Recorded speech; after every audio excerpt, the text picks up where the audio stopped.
Hey everybody, welcome back to Mixing Music Analog and mixingmusicanalog.com, and here on the YouTube channel we are back for another episode of Inside the Mix. This time out, we're going to be breaking down a mix by my student, friend, and artist Richard Couture. The name of the song is Live Your Dream, with the vocal stylings of Viola Fernando, fantastic female vocalist. We're going to break down this pop tune and give you a listen. Finished up the mix. Before we pull it off the console, we're going to do an Inside the Mix. That's what we're going to do. Thank you so much to Richard and Viola for allowing me to use this song, allowing us to share this here on YouTube. I really do appreciate it. Make sure you check out all their music below. The social links will be in the description box below. Again, thank you so much, guys. Great tune, I love it. Go show them some love and say thank you. So before we get started, make sure you like, share, subscribe, especially if you're one of the 70% that YouTube tells me are watching these videos that aren't subscribed to the channel. Come on, help out Uncle Dave. Hit that subscribe button. It really does help. Also, go out to mixingmusicanalog.com if you want to learn more about my mixing and mastering services and how you can have your music mixed on an SSL with all of my outboard gear here. Check that out. Links will be in the description box. And finally, if you're into hybrid mixing and you want a full-length mixing course on how we mix in this workflow, whether you have hardware or not, where you get all the multi-track files, blah, blah, blah, check out Mixing Hybrid Pop. And depending on when you're watching this video, Mixing Hybrid Acoustic Rock. That's coming out in the summer of 2023. Again, links will be in the description box below. Okay, here we are. So we got a song here across the console. Before we get started, I want to pop into Studio One, give you a listen to the final mix on the print track here. You can listen to the first verse and chorus, and then you can click the link in the description box and go visit Richard's website and check out the rest of the song and the rest of his music. So let's listen to this song here by Richard and Viola, Live Your Dream, and then we'll break it down section by section. Here we go.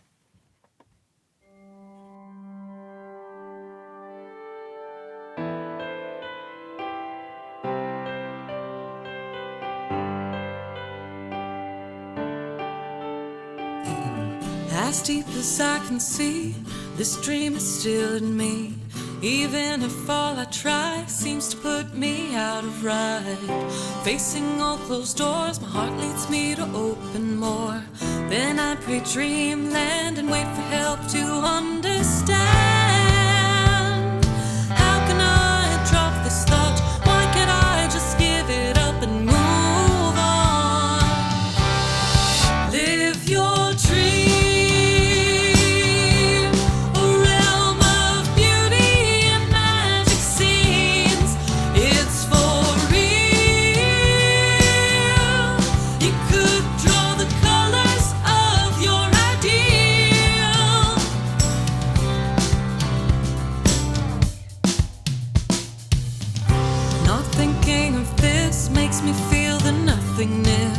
Each and every step forward gives me a sense of purpose. One day at a time, I take a road that's mine. While I let go of fear, the music of life finds my ears. Really present for my soul, true to what I love the most in being me. Live your dream, a realm of beauty and magic scenes. It's for real. You could draw the colors of your ideal. What I need to share is inviting me to be brave and dare. 'Cause my little gift is to be my dream. Trusting a hand I've never seen.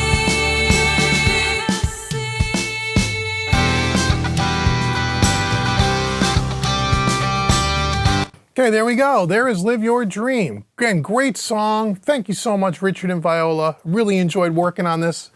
Thank you so much for allowing me to work on your music. And again, links will be in the description box below. Oh, okay, let's get rid of this print track here. Let's get ourselves set up so we can break this down section by section.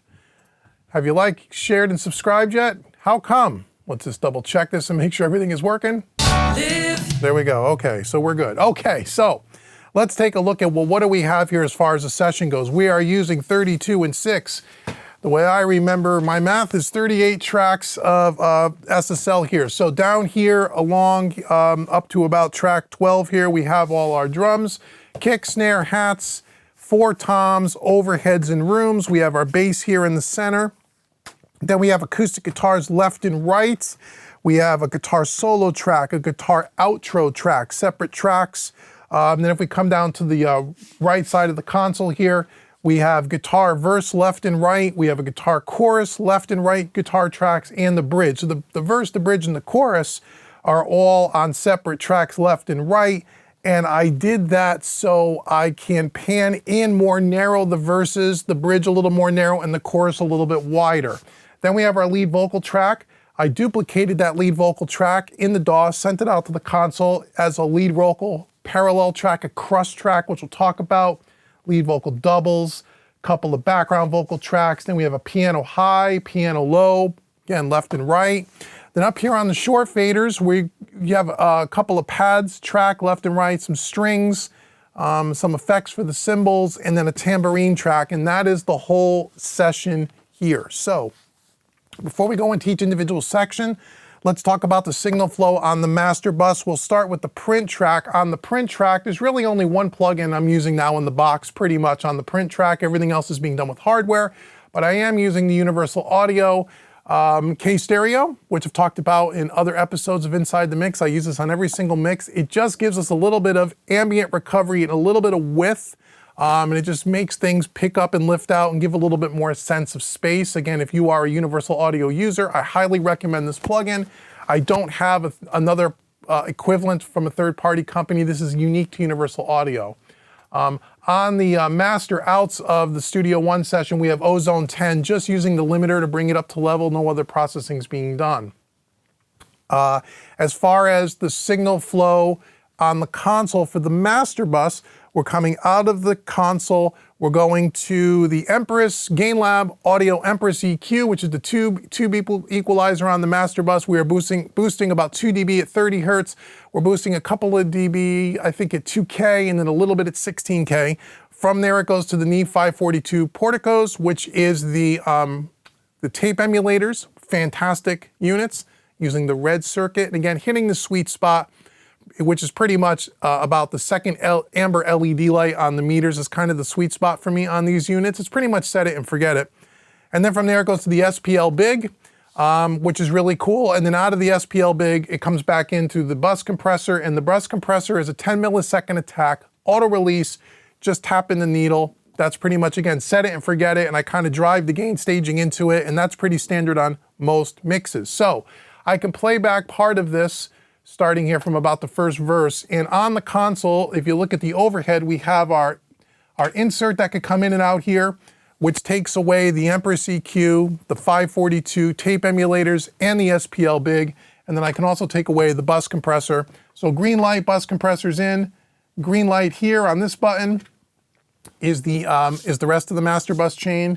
No green light, they're out of the circuit. So I'll start playing it back from about the first verse. I'll pull it in and out so you could hear the accumulative effect of the Empress EQ, the 542s, the SPL Big, and the bus compressor. A lot of stuff, right? Here we go. As deep as I can see, this dream is still in me. Even if all I try seems to put me out of ride.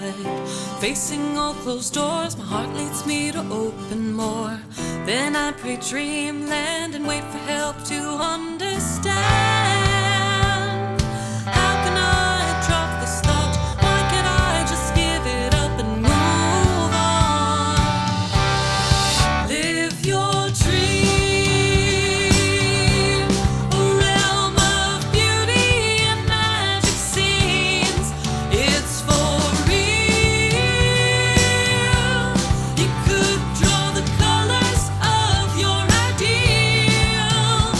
So that master bus chain really just kind of pulls everything, glues it together, and then gives us a nice width on that SPL Big. Again, reviews on the channel for most of the gear we're talking about today. And so that's the master bus signal flow. Okay, so if we start off with the drums here, before we get it out to the console, let's look here in Studio One. Let me show you what I did here prior to bringing it out to the console. So the few things that I did here to kind of enhance the sound of the original drums, which were all software based, which is nothing wrong with that. I just wanted to enhance them, give it a little bit more punch, a little bit more excitement from the reference track.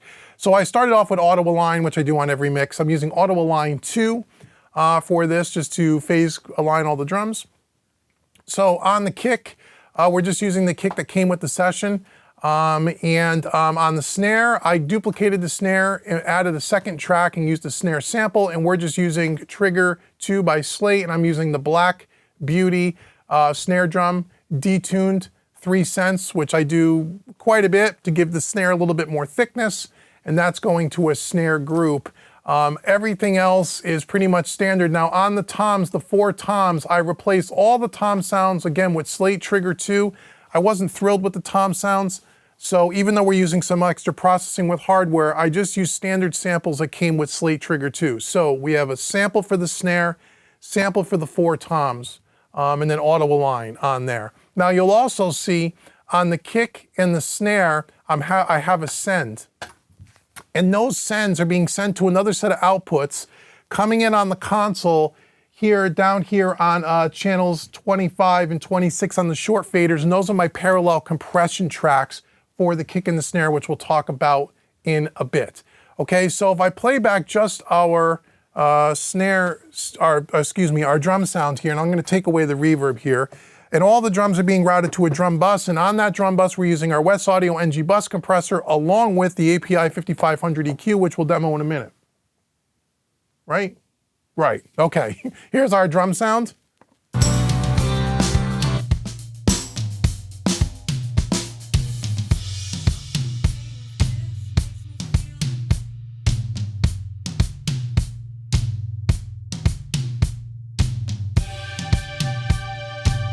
Let me get rid of all the strings there for a second and the tambourine. Okay, so that's our finished drum sound. So on our kick drum, as far as hardware goes, we're using the SPL Transient Designer. It's the first time I'm using that new piece of gear. I got Transient Designer on the kick. And then from that, we're going to the DBX 510 subharmonic generator. So if I solo up just the kick drum,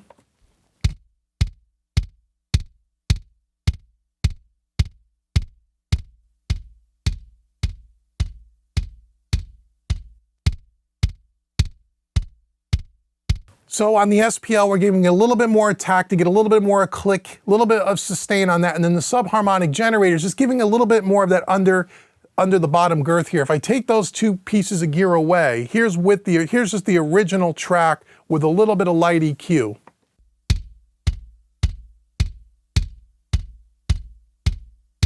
Okay, sounds okay. Now if I add it,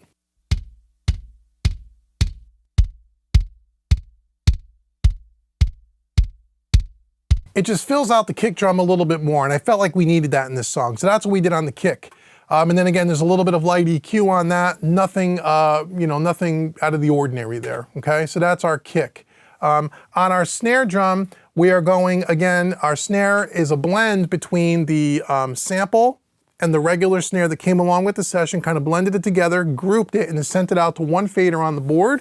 We're using the DBX 160A, one of the compressors, for a little light compression, about 3 dB, and then again the SPL Transient Designer. So let's solo up some snare stuff here, and let's see if we can kind of listen to that to give you a quick idea of what that sounds like. Bring out that loop a little bit more. Here we go.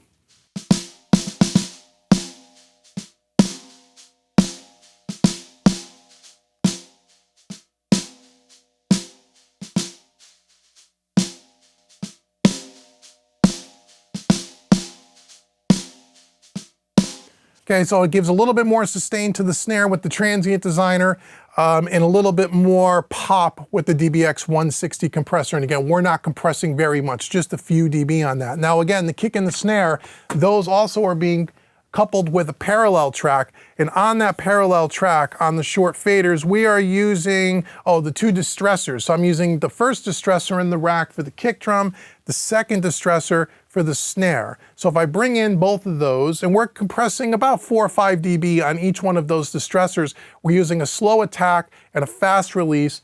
Let me bring in those 2 tracks so you can hear how that kind of adds to the kick snare sound.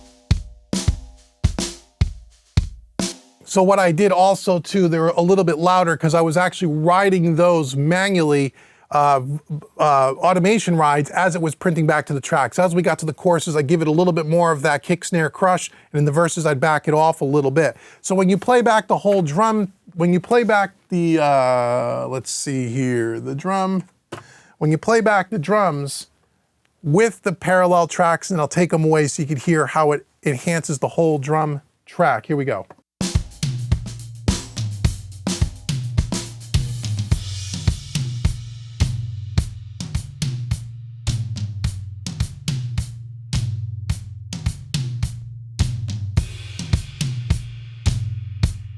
So it also gives the snare a lot, the toms a lot of pop and a lot of depth as well. So those are the parallel tracks for the drums. Now when we get down to the toms, we have 4 tom tracks. Again, I used the Slate sample in there, and then I also routed those to the Aphex 204s, which are great. I usually use that on toms all the time. So if I just play back our tom tracks, because there's quite a few tom hits throughout this song.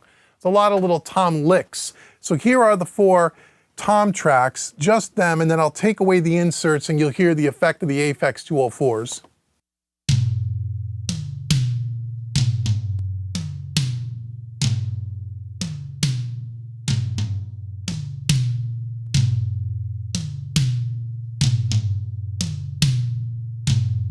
So it just gives it a little bit more bottom end and a little bit more punch. I love those Aphex 204s on toms. Those things are fantastic. If you could find them on Reverb, you could get them for a few $100.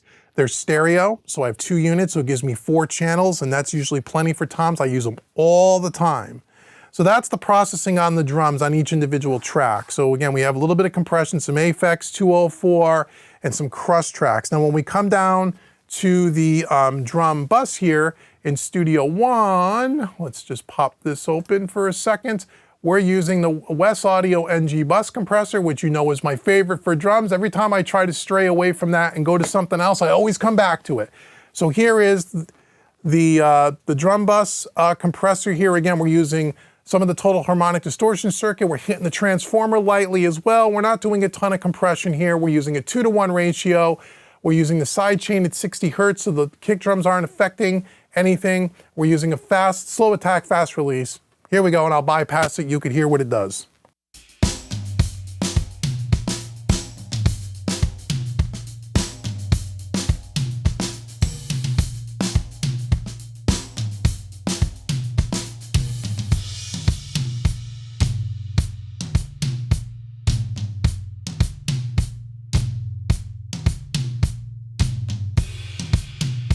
So again, just through about 3 dB of compression or so.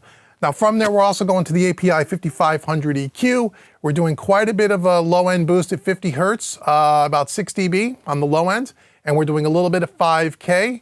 I will have to go over to the EQ and bypass it on the unit so you could hear it, so I'll do that. So I'll bypass just the EQ so you could hear it with just the compressor. Here we go.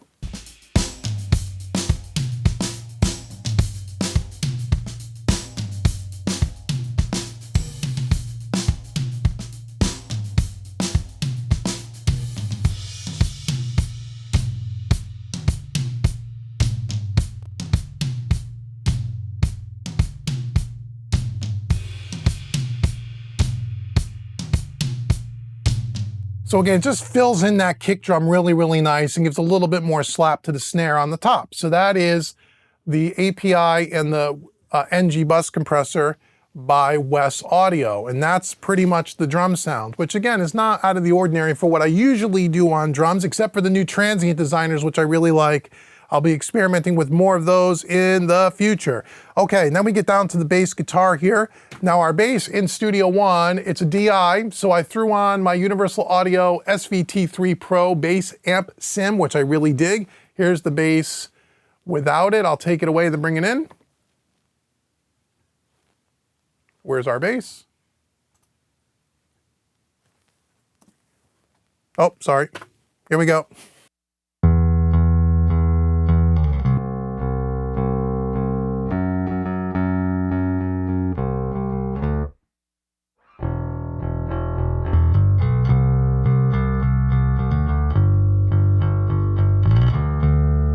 Okay, so I had a little bit of mids and a little bit of top end to that to get it to sit in the track. Here, if we listen to our drums and our bass together, I'll take the plug-in away so you could hear what it does when you take it away.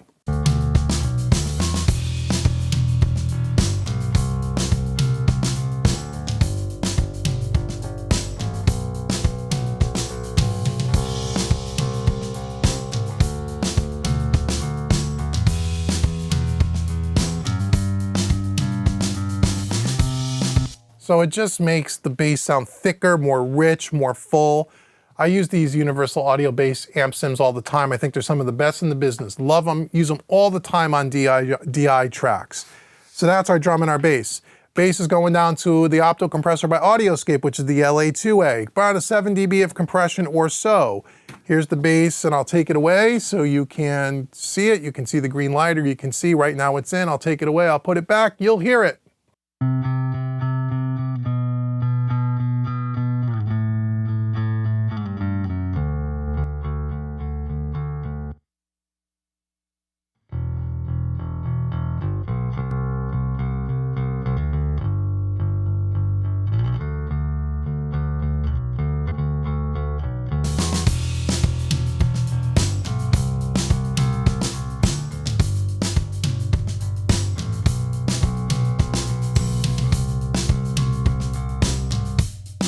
So LA2A on bass, what can you say? Sounds great, right? Just does. Glues everything together. So you took that kind of thin, kind of uninspiring, little wimpy sounding bass DI, throw a plug-in on it, throw a little LA2A, blend it, sounds great. That's our bass. Okay, nothing on our room tracks, nothing on our overheads as far as, except for just standard EQ on the board, which I'm not gonna go into all the details there. Let's go into the acoustic guitars. So we have acoustic guitars left and right here. We could solo those up.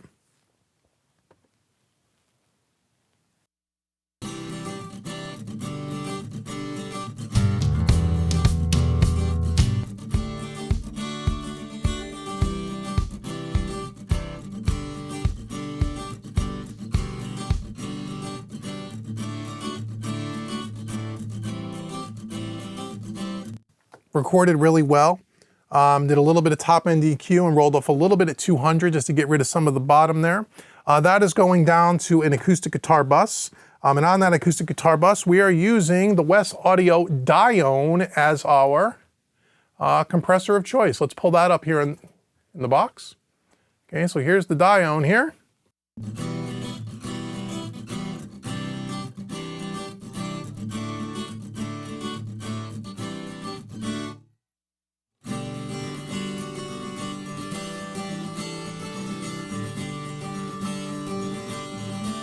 Not only does it control the transients on the front end from that heavy strumming, but by using the total harmonic distortion circuit, and I'm using them all the time on these West Audio products, it just adds a little bit of personality to the acoustics. Not that they sounded bad on their own. Here it is in bypass mode.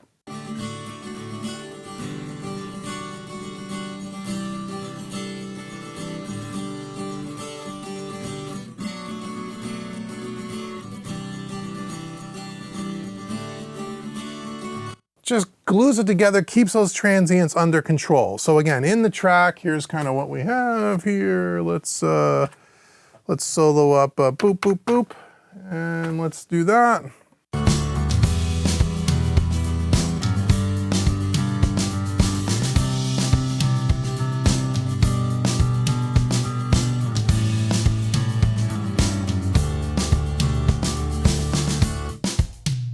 And there's our acoustic guitars.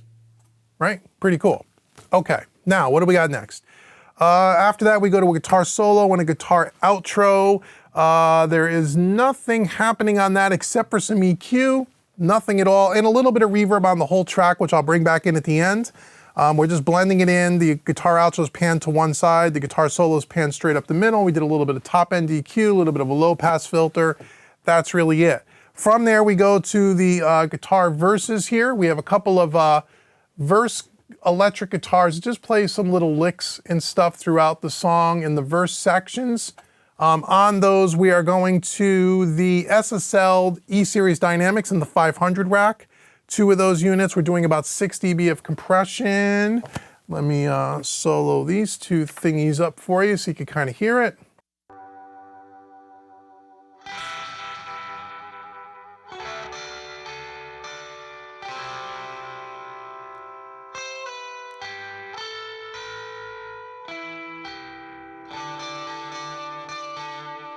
So both of those just have about 3 to 6 dB of compression on them. If I take away those inserts here, here's what that part sounds like without those two compressors. And I'll bring them in halfway through.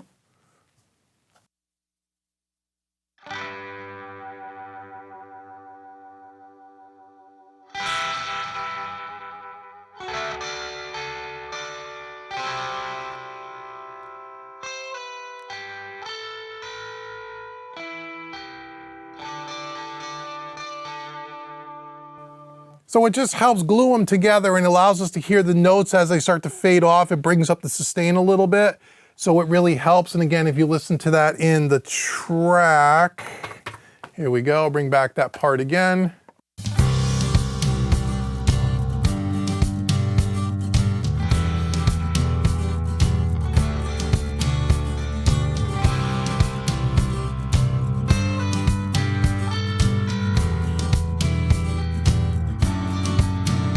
So without the compressors, it pokes out a little too much in the track. It gets to be a little too loud and gets in the way, especially the lead vocal. So by using these SSL E-Series compressors, it kind of just tucks those notes in and smooths it out a little bit and lets it blend really nice in the track. So that's what we did there. So pretty straightforward. From there, we have some guitar choruses, tracks, and guitar bridge tracks. We're just using EQ there. There's no other compression being done on the guitar choruses or on the bridges because they're fairly heavily distorted, so they're already compressed and I didn't feel like it really needed anything else, so I kind of just left it alone. Here are the two guitar chorus parts.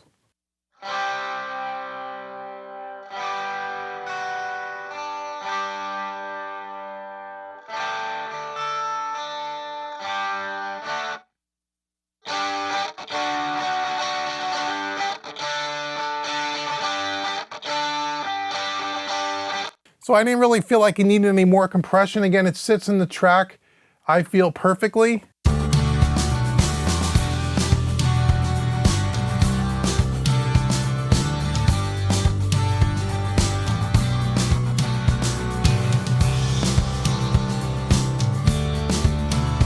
And here's the bridge guitars right here. Again, same kind of thing.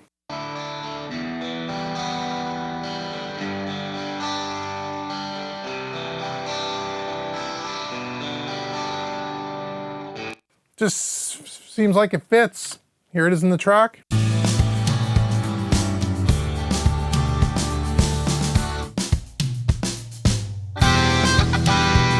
Okay, so there we go. So that is the guitars as far as the choruses and the bridge and the verses.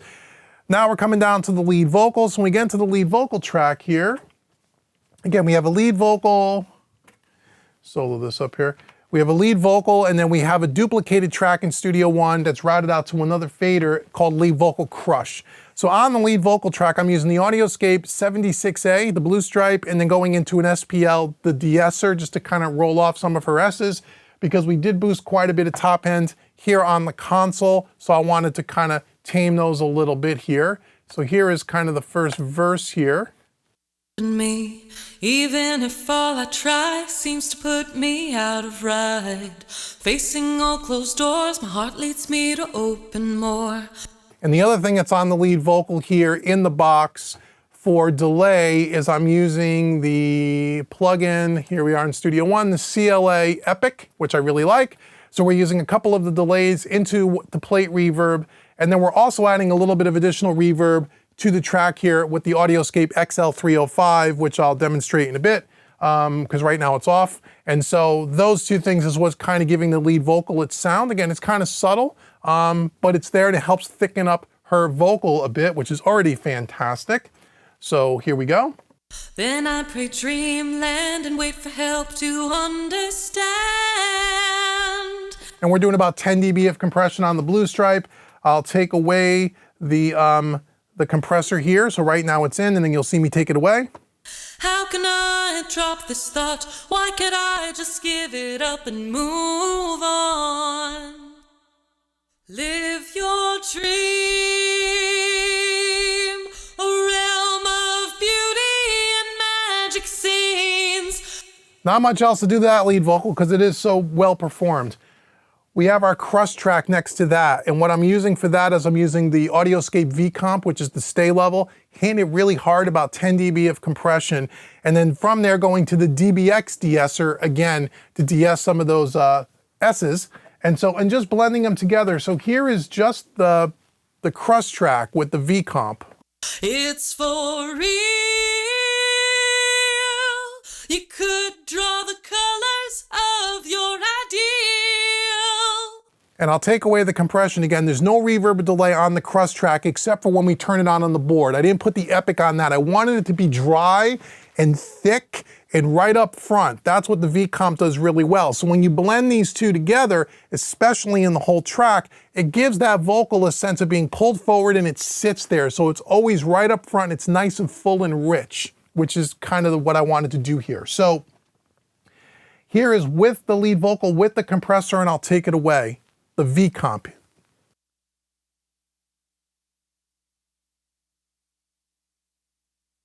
Not thinking of this makes me feel the nothingness. Each and every step forward gives me a sense of purpose. One day at a time, I take a road that's mine, while I let go of fear. Again, so it just thickens it up. Now I'll bring back the other lead vocal, then we'll hear it in the track, because that's really where it matters. Here's the two lead vocals together, and I'll take away that crushed compressor, just so you can hear the difference. Hear the music of life finds my ears, really present for my soul, true to what I love the most, and being me.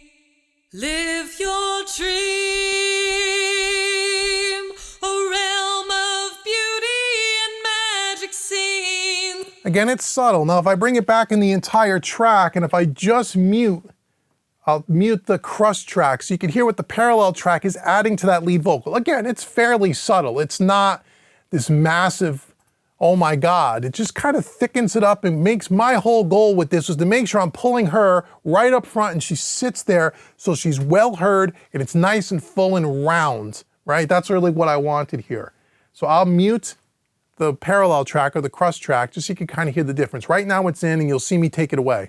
Still in me, even if all I try seems to put me out of ride. Facing all closed doors, my heart leads me to open more. Then I pray dreamland and wait for help to understand. How can I drop this thought? Why can't I just give it up and move on? Live your dream.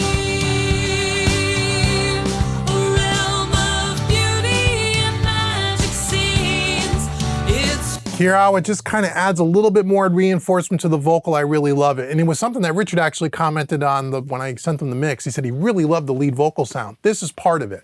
And so this is kind of something a little new for me, and the way I'm working here on the console is now almost every session I'm doubling that lead vocal, copying it in Studio One, and I'm routing it out to a separate crust track and using different compressors and kind of thickening it up, and I'm kind of liking what it's doing, so something I'm probably going to do for a bit here.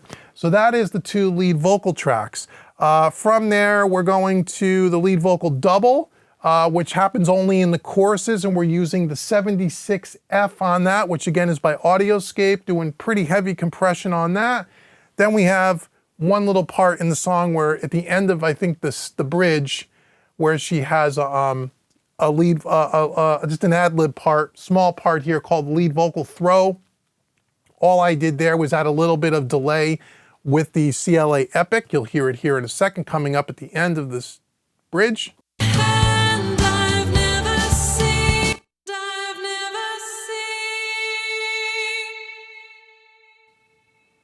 And that's all being done by the Wave CLA Epic, the reverb and the delay. That's it.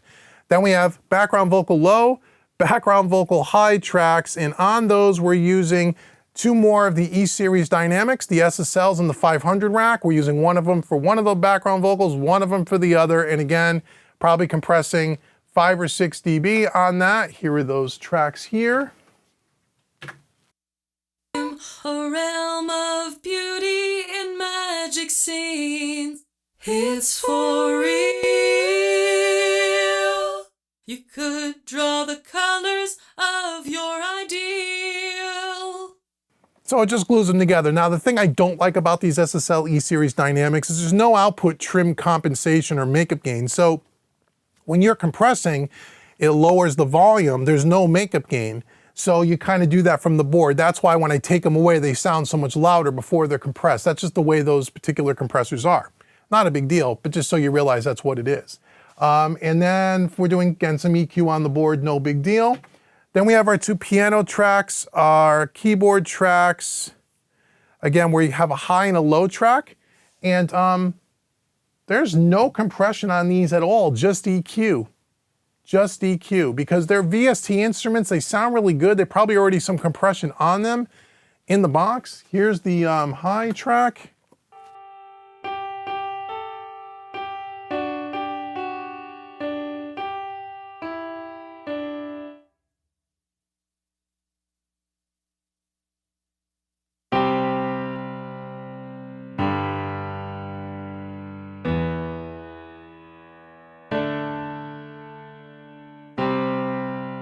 Probably could have used a compressor to tamp down the transients a little, but they're tucked in the mix. And again, when you listen to the whole track, I don't feel like it needs it. Here it is. Time I take a road that's mine.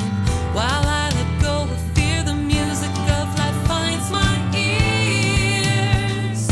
Really present for my soul, true to what I love.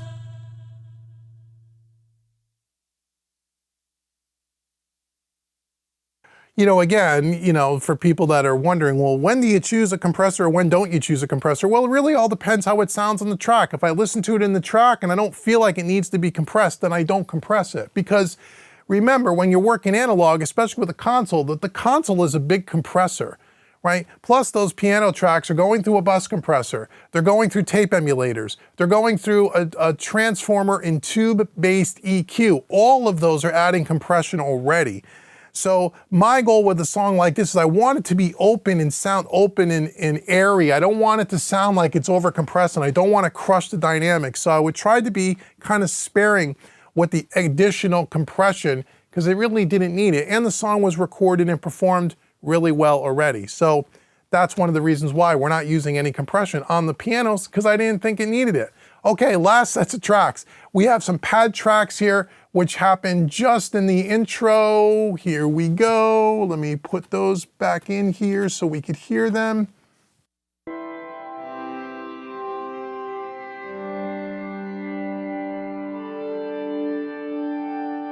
Just in the intro, and I think it also plays at the end of the second, at the end of the bridge a little bit there.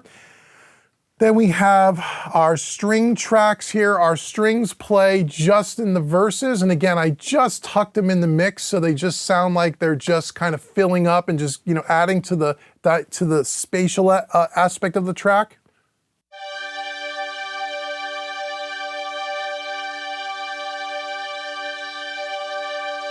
Again, no compression, no EQ. That's how they came to me. They sounded fine. Here they are in the track.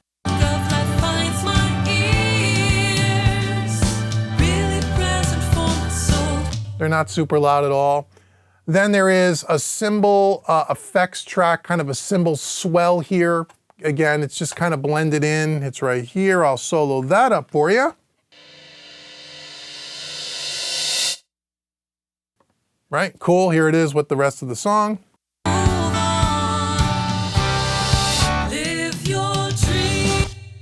Nothing done to that. That was the way it came to me. And then last but not least, we have a tambourine in the choruses part. And again, there's a little bit of EQ on the tambourine on the top end. That's it. It's just blended in.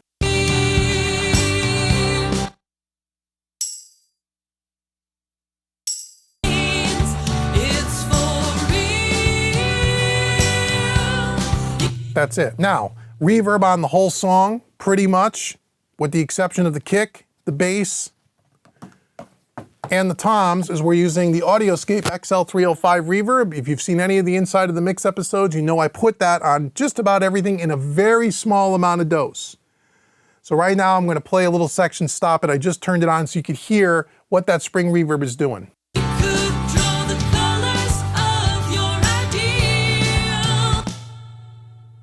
Just a little bit of a wash. That's it. Every mix I use this thing. I absolutely love that reverb, but you have to be subtle with it because you don't have a decay time control on that. And it's a spring reverb, but it doesn't sound boingy or springy. It almost sounds like a plate to me, but it sounds really good.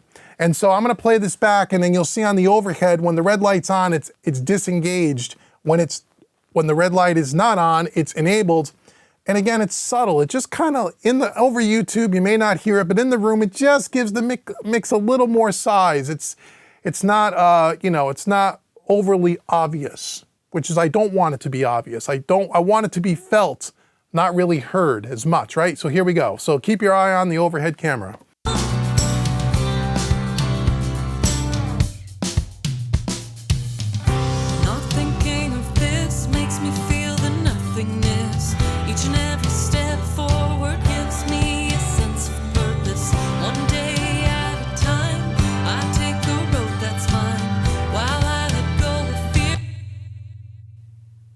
And so it's very subtle. So that's the XL305.